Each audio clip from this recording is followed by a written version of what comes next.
Proops is with us. Yes, Jeff Norman. How the hell are you? I'm good, buddy. How are you? Very well, thank you. So we reconnect after a few years. Originally, I guess it was in support of veterans. You were kind enough to perform for veterans. And that got me to thinking, you're obviously not the biggest Trump supporter around, but do you see veterans... That's characterizing it very gently. Yes, right. Well, I start gentle. I was going to say understatement is a big part of your game. Yes, right. This is the seduction. Yeah. What I'm getting at is veterans seem to me like at least a potential issue that might bridge the gap between the anti-Trumpers and the pro-Trumpers. Have you ever thought about how perhaps veterans could be involved in some sort of infrastructure program, kind of harnessing their military skills and applying it to the civilian sector? Well, I think that I have nothing but respect for veterans, and I think that they should be accorded a great deal more respect as well. They're cheated out of health care. The largest growing segment of homeless people is women veterans. I think their mental health problems are overlooked utterly. I think there's a lot of trauma. Having gone overseas and spent some time with troops in different places, I think they're woefully undercared for by this administration and by every administration. As to answer your question, I wouldn't know where to begin.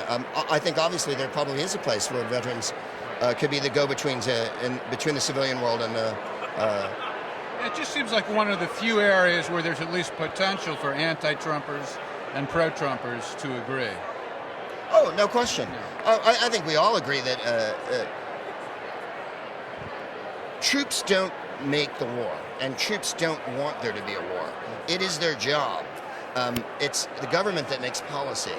So when people can't separate that, I'm always a little baffled by that. Right. Why you wouldn't understand that someone who's wearing a uniform and performing their duties in uniform isn't the person who's going, I want to invade Afghanistan. Exactly. There's a very big difference. And so, yes, I think there is common ground to be found in that area. And I don't think everyone that's a veteran is pro-Trump, and I don't think everyone that's a veteran is anti-Trump. Right. So I'm planting a seed. We'll come back to that at a later date. I wanted to just follow up on something that I saw you say in the panel discussion with Ann Coulter. It was about censorship on college campuses. I don't want to put words in your mouth. Maybe better just to ask you to restate it, but it was something to the effect of that you don't buy the argument that when people are trying to knock down political correctness. You said something to the effect of it's just an excuse for something or other? Well, with me, it's a matter of good manners. Political correctness is a reaction to, hundreds of years of people being trod upon and called terrible names. And I think it's a reaction that's trying to redress that a little so that you can't call people by racial epithets or by their sexual orientation. And I think that the people who are very vehement against political correctness are desperate to spread hate and divisiveness, and that's what they hide behind, in my opinion. That's what I feel like. Ann Coulter has every right to say whatever she wishes. She's also paid very well by these colleges to come and be a controversial figure who speaks on their campus. Whether the administrators are unfair to her or not is something that I couldn't begin to venture. It seemed to be her assertion that they were. I would assert that as an American citizen who performs for money, which is what she's doing, performing for money, her shtick is to be controversial and to say things like people are running across the border and our Anglo-Saxon heritage and all those things that don't really, in my mind, make any sense. Well, the issue is much larger than Ann Coulter. There have been a lot of demonstrations and even violence. Sure. There are people blocking traffic and so forth. And to me, this is an attack on free speech. So when you say they can't say these sort of things, sexist, racist, whatever, what do you mean by can't? Oh, no, do you mean you want to condemn them, or do you want to try to prevent them from speaking? I think they're using it as a shield to say that. Like I said in there, if you're racist or misogynistic or homophobic, and that's your opinion, hooray for you.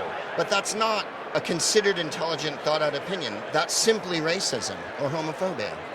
You're not impressing me by going, I hate immigrants. That doesn't make me go, wow, you really changed my mind on that one. Because there's nothing to it at all. It's like saying, I don't want to make cakes for gay people because I don't believe in gay marriage. Well, tough. Tough shit. I have to listen to your redneck bullshit all the time. Well, I think the line there is based on whether or not you're making the baker, start using speech that he or she doesn't want to use. But if it's just a cake, why should the guy in the store even get involved in how they're going to use the cake? For me, it's a matter of, I think people are as proud of their ignorance as if it was a prize pony that they raised. I'm not saying I know more than people, but I'm willing to listen to people. All the disturbances and screaming and shouting each other down doesn't do a bit of good. Well, disturbing is exactly what I was just about to ask you. I don't know if it's the right word, but what worries you the most about the Trump administration, or what do you think is, the most egregious offense? They're white supremacy. They're white supremacists. They're homophobic and misogynistic. The anti-trans troops tweet this week, for instance, speaking of veterans, there are 15,000 people who are transgender serving in the military. That's a huge blow against everyone who's serving in the military. You can't just pick one group out and say, there's not going to be trans people in the military. And you notice the Joint Chiefs of Staff went, no, we're not changing the policy. You can't tweet policy in the morning. Right. So that's the kind of dangerous heedlessness that I think is the most clear and present danger.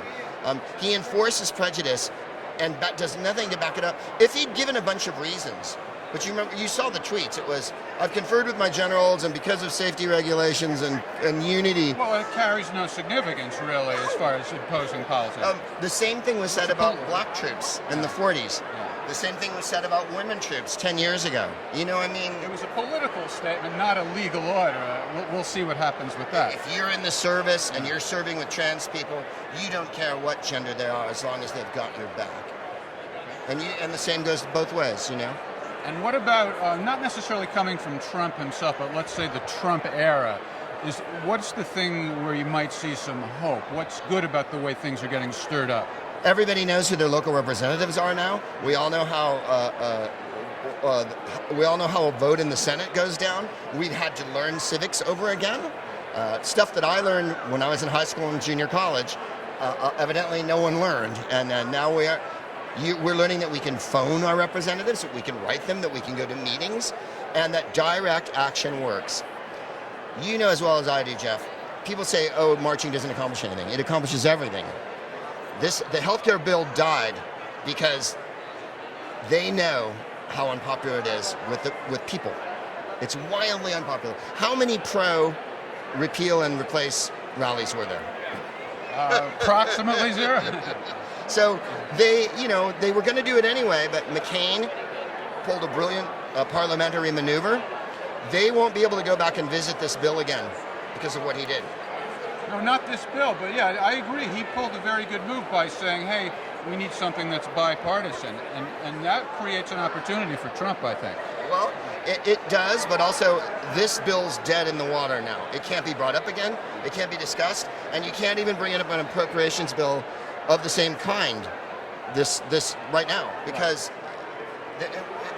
parliamentarily it can't be voted on. All right, last question. Yes. You're a self-described liberal guy. I am. Very open-minded and into diversity and so forth. But if you had to pick one ethnic group or nationality or any group of humans that's the most annoying, who would it be? Your life is depending on it. Rich white people. Thank you so much. Thank you. I appreciate it, man. Okay, thank you.